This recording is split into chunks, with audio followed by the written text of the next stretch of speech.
Hello again guys, welcome back to week 2, part 2. So you remember last week we had a bit of a nightmare with this garage door at the end, and when we got that sorted, my friend Stuart came down, helped me get that hinge back on, and yeah, hopefully shouldn't have any more issues with that. So what we're going to do this week? Well, if you remember last week, we did manage to get the car running. Wasn't running brilliantly, it was only on the 3 cylinders, so we've got a couple of ideas what we're going to do with that this week. I think we're just going to do a proper service, so I'm going to start with some valve clearances, and then got some new spark plugs, and if we get time, we'll do an oil change as well. We'll see how we get on. Okay, so let's get to it. Alright, so step 1 today is going to be jacking up the back of the car and pulling the rear wheels off. It is possible to do the valves without that step, but my hands aren't that small and it just makes access that much easier. So get on with getting these wheels off.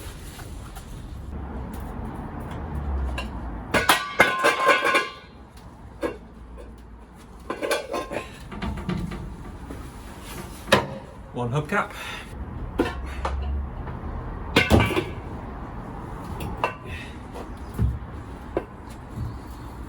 Number 2.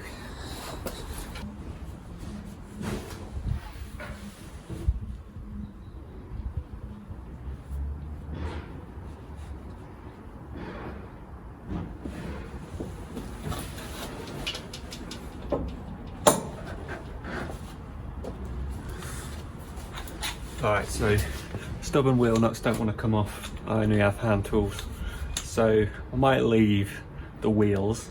Can probably still get in afterward with the wheels on anyway. Reason I'm not starting the car, even though I'd love to, is you need to do the valve adjustments with the car dead cold, just so the gaps are exactly right, there's no expansion or anything. So I'm gonna jack up the car anyway, and we'll see how we get on. Okay, so 2 important things you need when you're jacking up the front of your car. One is wheel chocks. Second, axle stands.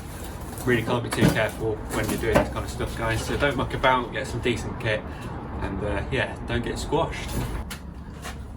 So this is obviously quite a small trolley jack. It's not the best one in the world. I'd love a proper one, but as you can tell, I don't have a huge amount of space, so I've nowhere really to put it, but this is good enough for now. Certainly beats one of those crank it yourself jobs.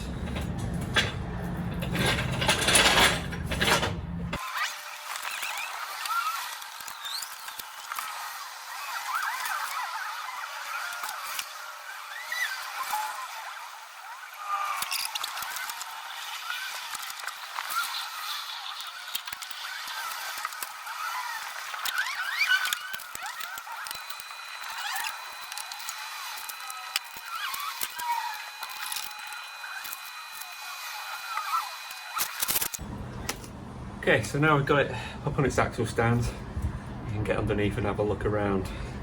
Okay guys, so hopefully you can see under here.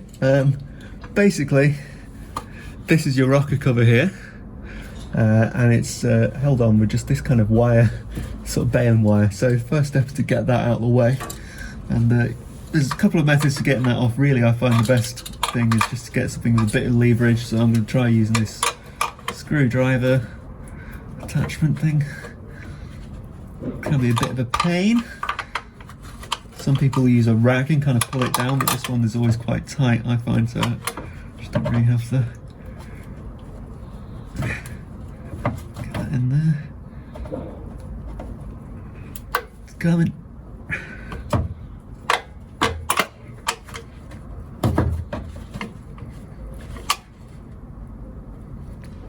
There we go. Right, I need to get this rocker cover itself off, which can be quite tight as well.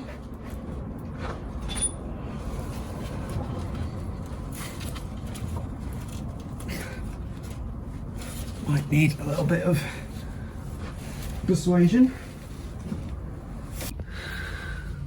Okay guys, so I got that valve cover gasket off. It probably took me about half an hour to get that off. It was really quite tricky. And I'll show you the issue. Here's the valve cover, and you can see someone's put some kind of sealant around the gasket here, which is not correct. Wasn't me, but yeah, they really don't need sealant. Just some grease will do it, and you know, they may leak a little bit, but that's not uncommon on these anyway, and it just saves you a lot of headache. So that's that one off. So now you can see here we can get to the rockers and the valve here. So what we'll do, we'll rotate it so it's on top dead center of cylinder number 1, and then we'll adjust these up, and I'll show you how to do that now. Okay, so the first thing you need to do is get the engine pointing to top dead center cylinder number 1, and you can rotate the engine using this top bolt here. Usually it's a 19, mine's a 21, I don't know why, but anyway, so see doing that rotates the engine over. And what you want is, so you can see on the distributor here there's a little mark, see it just there, that tells you that it's pointing to number 1. So I'm going to rotate the engine over so we're on number 1. You'll have a little, you can hear a bit of compression there. There you go. Okay, now on the pulley here, you can see those 3 marks. That mark there on the left, that's top dead center. So I need to rotate the engine so that mark, there you go, it's lining up with the split in the crankcase, and that's top dead center on cylinder number 1. Okay, so we're back under the car now. And these two here, these are the intake and exhaust valves for cylinder number 1. So the intakes are always in the middle, the exhausts are on the outside. So you need 3 tools for this job. First is a flat blade screwdriver. Second is a ring spanner, which I believe is 13mm. Yep, correct. And the third is a pack of feeler gauges. So the feeler gauges are what we use to actually tell what the valve clearances are. Now there's a couple of schools of thought on this. So this being an early style 1200 engine, you basically, when they came out, when VW designed these engines, the valve clearance that they suggested was 0.1 millimeters. Now, as time went on, they developed newer engines. The guidance changed to 0.15 millimeters, and that was on basically the bigger engines like the 1500, the 1600, etc. But they still made the 1200, so it's there's a kind of 2 schools of thought about whether you should use 0.1 millimeters or 0.15. Now I'm going to use 0.15. The reason for that is it's better, always better, to have valve clearances be too loose rather than too tight. So what happens when they're too tight is the valve doesn't actually seat properly, and you can lose compression that way. The other thing is the valve, especially the exhaust valves, get very, very hot, and when they seat, they actually lose their heat that way. So if it doesn't seat properly, it's not going to lose its heat properly, and that's how you end up with burnt valves, which is a problem, and that can also lose you a lot of compression. So I'm just going to get my lights here so you can see a little bit better. First thing I'm going to do is I'm just going to pop this feeler gauge here, just behind here, just to see what the clearance is, and I can already feel that is very tight. So here's what I'm going to do. See, I think this is magnetic, it should just stick there. Not very well, but it kind of does. Okay, so first thing you need to do is just loosen off this lock nut here. Oh, I'll just knock you guys out of the way. Don't need to be too loose. Just loosen up a little bit. And this screw in the middle, that's what actually sets the valve timing. So I'm just going to loosen that up ever so slightly.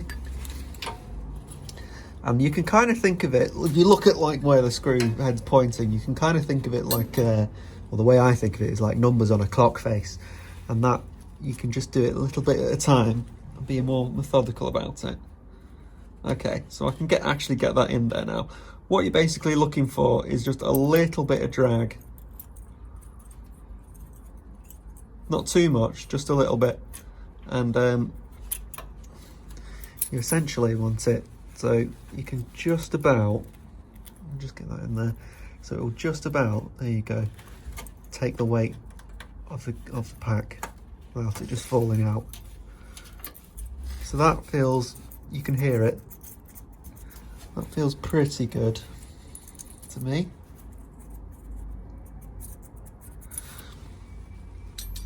So we're going to tighten that lock nut back up. A good thing to do is just hold, you put the spanner on, just hold the screwdriver in place, and that will make sure that the as you tighten up the lock nut, it's not going to tighten up the valve clearance whilst you're at it. I'll do that up reasonably tight, not too tight. Don't need to be too tight. Just hand tight's fine. I'm just going to check that again.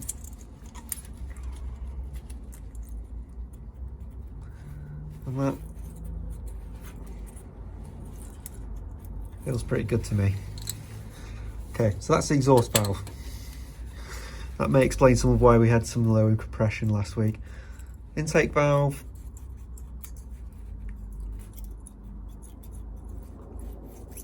I think that feels okay.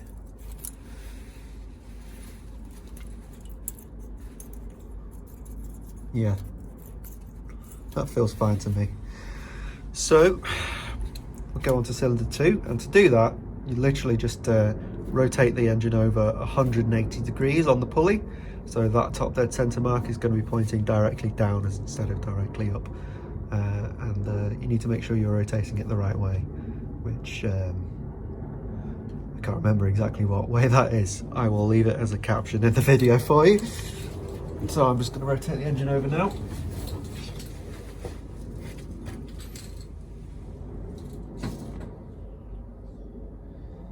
So that should be on cylinder 2 now.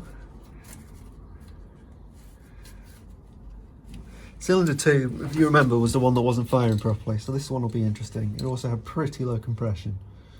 So take my feeler gauge. Yeah. So the intake valve's very, very tight.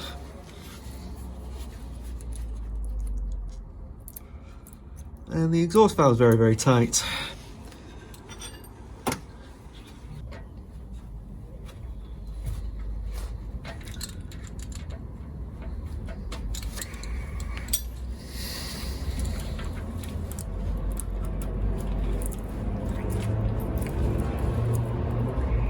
Wow, I cannot believe these are so tight.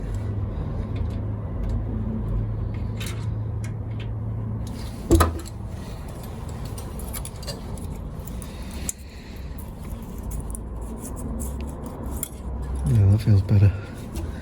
It's as if there was just no clearance whatsoever. They just tighten them right up, which is absolutely not how it should be.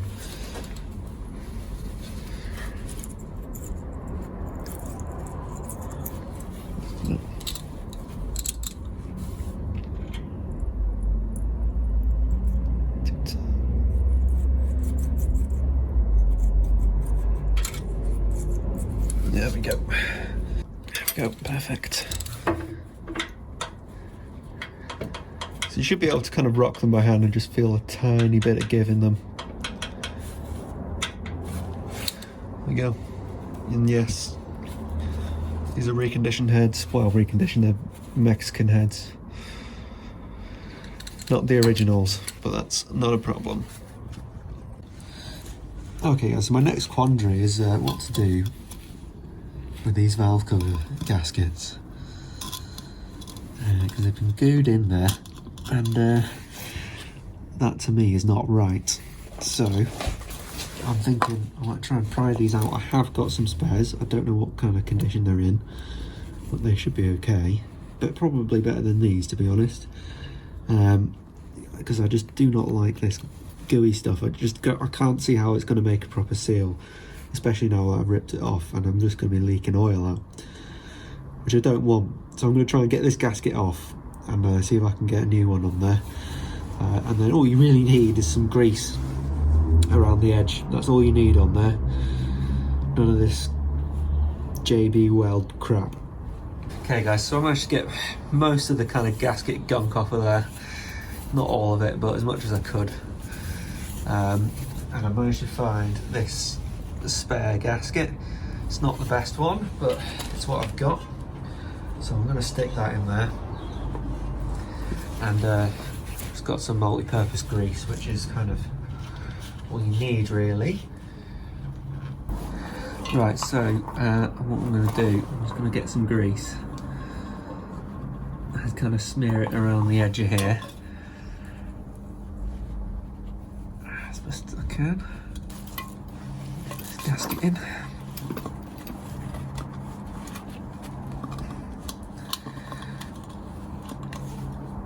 There we go. A bit more grease. I'll just put it on the outside of the gasket.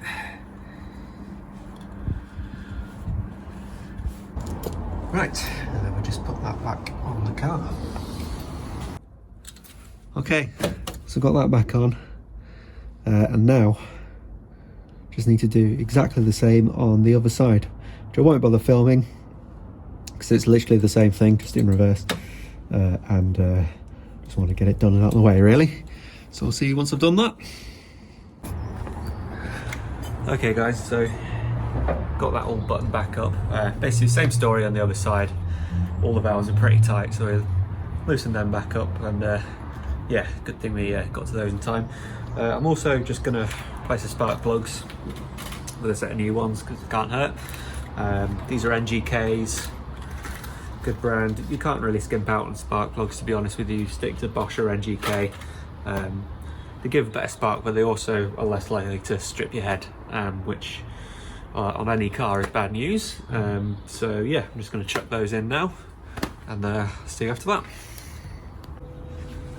Okay guys, so swap those new plugs in and got everything buttoned back up.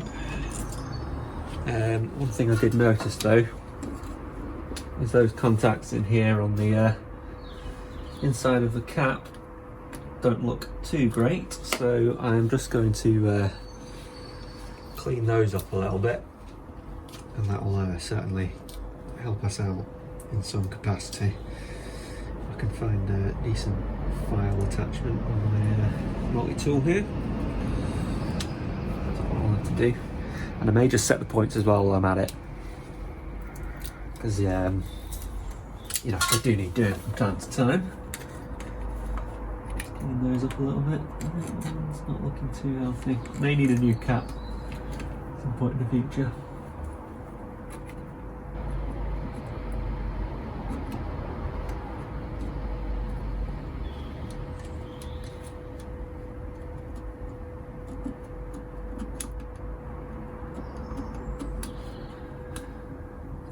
Looks a little bit better. Rotor arm looks okay, but I will just set the points nonetheless. So to rotate the engine so that it's on the lobe, on the highest point, so that once it's open,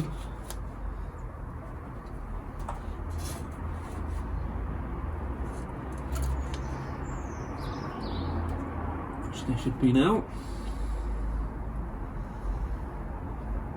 And I will consult the manual to see what the points gap should be. Right, so the manual says it's 0.16 inches and I have no idea what that is in millimetres, so I will check. So it's 0.4 millimetres, so I'm just going to get my feeler gauges back out. See how we are there.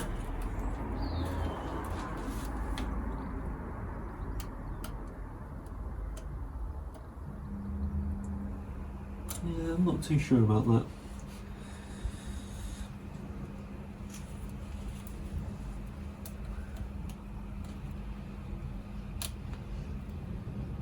They look a bit tight as well to me, so I'm just going to loosen those.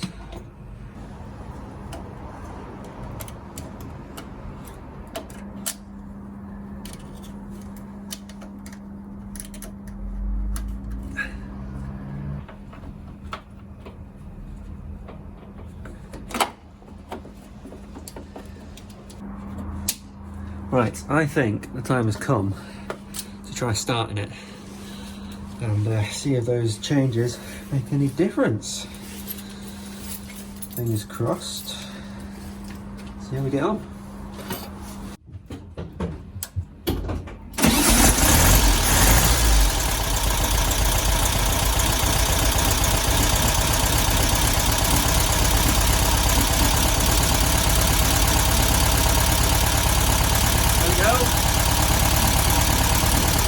That sounds quite packety to me actually. I think maybe we need to tighten those valves back up a little bit, but it is running on 4 cylinders now, definitely.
Time to leave it again there, guys, I think.